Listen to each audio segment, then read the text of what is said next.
আসসালামু আলাইকুম, আশা করি সকলে ভালো আছেন।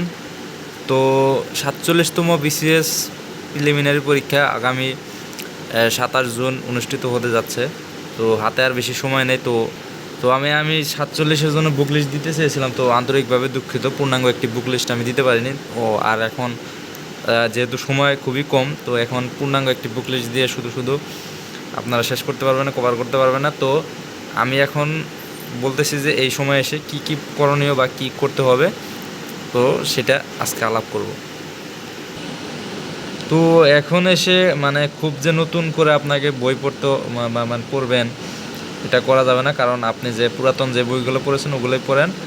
আর আমি বলবো যে বেশি বই পড়ার থেকে এক বই বারবার শেষ করেন। তো এখানে আপনার বাংলার জন্য আপনারা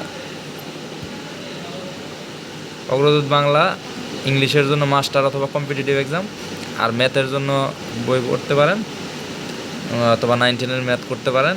আর একটি ডাইজেস্ট থেকে আপনি ওই বাকি বইগুলো ম্যাথ, ইংলিশ আর বাংলা বাদ দিয়ে আপনি বাকি সাবজেক্টগুলো ডাইজেস্ট থেকে পড়লে হবে। তো এখানে প্রিসেপ্টর অথবা আপনার যেখানে আপনার যা ডাইজেস্ট যা আসে সেটাই আপনি পড়তে পারেন। তো এখন কথা হচ্ছে যে আপনার এখন করণীয় কী। তো এখন করণীয় হচ্ছে যে যেহেতু বেশি সময় নেই, তো এখন আপনাকে প্রতিদিন 14 থেকে 15 ঘন্টা আপনাকে পড়াশোনা করতে হবে।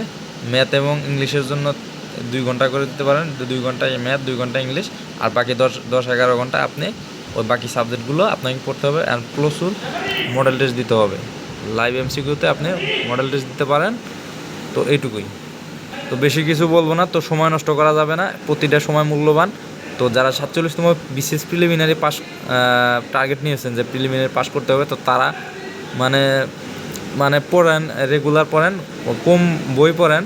তো একই বই একই পড়া বারবার পড়েন, বারবার রিভিশন দেন, আর এমসিকিউ মডেল টেস্ট দেন বেশি বেশি করে, তাতে আপনার হয়ে যাবে। তো বেশি কথা বলবো না, তো এখানেই আজকের মতো বিদায় নিচ্ছি।